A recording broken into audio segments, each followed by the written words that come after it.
CBS 뉴스는 CBS 홈페이지 cbs.co.kr이나 노코뉴스 홈페이지 노코뉴스.co.kr, 스마트폰 애플리케이션과 팟캐스트를 통해 다시 보고 들으실 수 있습니다. 부산 소식입니다. 부산 중대재해처벌법 2호 사건으로 불리는 기장군 공사 현장 추락사고 재판 결과 원청업체 관계자들이 집행유예를 선고받았습니다. 노동계는 법 제정 취지가 무색해진 판결이라며 반발했습니다. 김혜민 기자입니다. 부산지법 동부지원은 오늘 오전 중대재해처벌법 위반 등 혐의로 기소된 건설업체 대표 A씨에게 징역 1년 6개월에 집행유예 3년을 선고했습니다. 원청업체 소속 크레인 운전자도 징역 6개월에 집행유예 2년을 선고받았고, 업무상 과실치사 등 혐의로 기소된 하청업체 관계자들은 모두 징역 1년을 선고받았습니다. 이들은 2022년 1월 기장군의 한 공장 신축 공사장에서 안전조치 의무를 다하지 않아 40대 작업자 B씨를 숨지게 한 혐의로 기소됐습니다. 당시 불법 개조한 화물 크레인 위에서 일하던 B씨는 설치하던 작업대와 함께 추락했고 276kg 상당의 작업대에 깔려 끝내 숨졌습니다. 법원은 피고인들이 안전조치 의무를 다하지 않은 점을 인정했지만 원청 관계자들은 집행유예에 그쳤고, 징역형을 선고받은 하청업체 관계자들도 법정 구속은 하지 않았습니다. 이 사건은 부산에서 중대재해처벌법 위반 혐의로 기소된 두 번째 사건입니다. 앞서 중처법 1호 사건에서도 건설업체 대표가 집행유예를 선고받았는데, 오늘 2호 사건도 비슷한 수의 판결이 내려지면서 노동계에선 반발이 터져나옵니다. 특히 이번 사건은 법원이 유족과 피고인 간 합의와 공탁기회를 부여한다며 선고를 계속 미뤄온 탓에 선고 전부터 솜방망이 처벌이 나오는 것 아니냐는 우려가 있었습니다. 중대재해 없는 세상 만들기 부산운동본부 이숙견 공동집행위원장입니다. 지속적으로 발생하는 중대재해 예방을 위해서라도 재판부가 제대로 역할을 하기를 거듭 촉구합니다.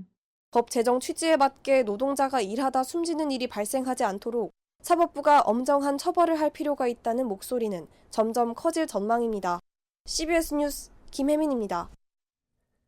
미국의 공격적인 관세 정책과 국내 정치 불확실성이 지속되면서 부산 울산 중소기업은 5월에도 경기 전망이 나쁠 것으로 내다봤습니다. 기업들은 조기 대선 국면에 접어들어 경기 회복에 대한 기대감이 살아나고 있는 만큼 추가 경정 예산을 빨리 집행하는 것이 가장 필요하다고 꼽았습니다. 김혜경 기자가 보도합니다. 중소기업 중앙회가 부산 울산 지역 중소기업 324개를 대상으로 5월 중소기업 경기 전망을 조사했습니다. 5월 경기 전망 지수는 78.4로 지난해 같은 기간 80.2와 비교해 1.8포인트 떨어졌습니다. 이 지수가 100 이상이면 기업들이 경기가 긍정적일 것으로, 100 이하면 나쁠 것으로 전망합니다. 업종별로는 제조업의 전망 지수가 78.9로 전월보다 3.0포인트 하락했습니다. 이는 미국이 내놓은 관세 직접 부과 대상인 철강업 등 금속 제조업이 영향을 받을 것으로 내다봤기 때문으로 풀이됩니다. 중소기업의 4월 가장 큰 경영상 어려움은 인건비 상승이 46.6%로 1순위로 꼽았습니다. 이어 내수경기 부진으로 인한 매출 부진이 41%, 원자재 가격 상승이 30.2% 순이었습니다. 중소기업 중앙회 관계자입니다. 조기 대선이랑 기대감도 있고 반면에 관세 불확실성 때문에 불안감도 있는 상황이라서 기업들은 조기 대선 국면에 접어들어 국내 경기를 중심으로 회복할 것이라는 기대감이 커지고 있는 만큼 미국과의 관세 협상 결과가 경기 회복의 핵심 변수가 될 것으로 봤습니다. 때문에 내수 경기 회복을 위해 추경 예산의 신속한 편성과 집행으로 경기 회복의 골든타임을 지켜야 한다고 강조했습니다. CBS 뉴스 김혜경입니다. 한국은행 부산본부에 따르면 부산 지역 소비자들의 경제 상황에 대한 심리를 종합적으로 나타내는 4월 소비자 심리 지수는 96.5로 전월보다 1.1포인트 하락했습니다. 현재 생활 형편 지수는 84로 전달보다 2포인트 떨어졌고, 가계 수입 전망도 95로 지난달보다 1포인트 하락했습니다. 부산의 2월 출생아 수가 100여 명 늘어나 2월로만 따지면 11년 만에 증가세로 전환했습니다.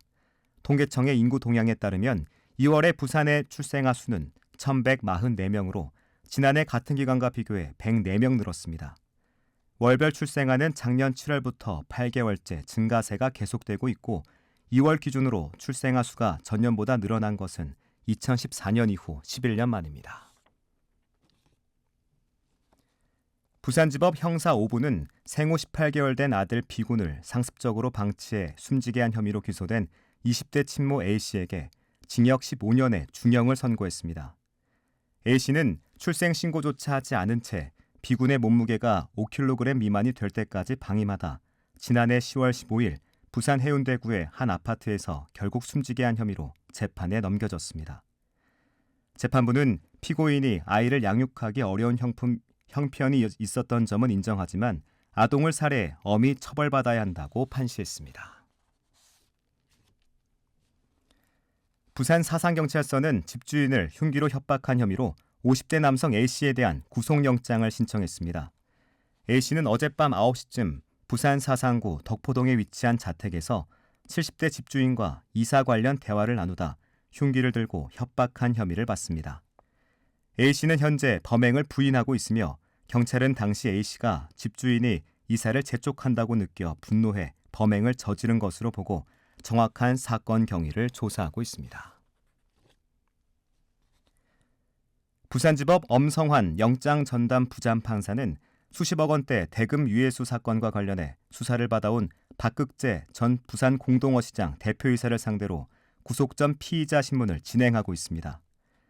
박 전 대표이사는 지난해 6월 중도매인 2명이 파산하면서 20억 원에 달하는 대금을 회수하지 못하자 어시장 자체 예산으로 보전하려다가 법인에 손해를 끼친 혐의로 해경 수사를 받아왔습니다. 부산해경은 박 전 대표이사에게 배임 혐의가 있다고 보고 지난해 7월 내사에 착수했고 같은 해 10월 부산공동어시장을 상대로 압수수색을 벌이기도 했습니다. 가톨릭의 최고 지도자인 프란치스코 교황의 선종 소식에 부산에서도 추모의 물결이 일고 있습니다.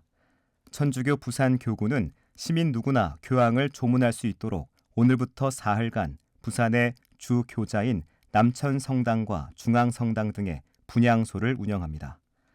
또 27일에는 부산교구 모든 본당, 수도원, 기관에서 추모 미사를 올리는 등 교황의 선종을 애도할 계획입니다. 에어부산은 올해 1분기 매출액이 2,496억 원으로 지난해 1분기보다 8.3% 줄었다고 밝혔습니다. 이는 올해 1월 항공기 화재에 따른 기재 손실 영향이 컸고 고환율, 장기화와 환율 급등으로 유류비와 정비비가 늘었기 때문으로 풀이됩니다. 끝으로 날씨입니다. 부산은 내일 오전에 구름 많다가 차차 맑아지겠습니다. 내일 아침 최저기온은 12도, 낮 최고기온은 20도로 오늘보다 높겠습니다. 내일까지 순간풍속, 초속 15m 안팎의 바람이 강하게 부는 곳이 있겠습니다. 기상청은 부산 앞바다에 바람이 강하게 불고 물결도 높게 일어 풍랑주의보가 내려졌다며 항해나 조업하는 선박에 각별히 유의할 것을 당부했습니다. 부산의 지금 기온은 15.1도, 습도는 71%입니다. 부산 CBS 저녁 종합 뉴스를 마칩니다. 지금까지 진행해 엔지니어 최혜지, 기자 강민정, 아나운서 국제일이었습니다.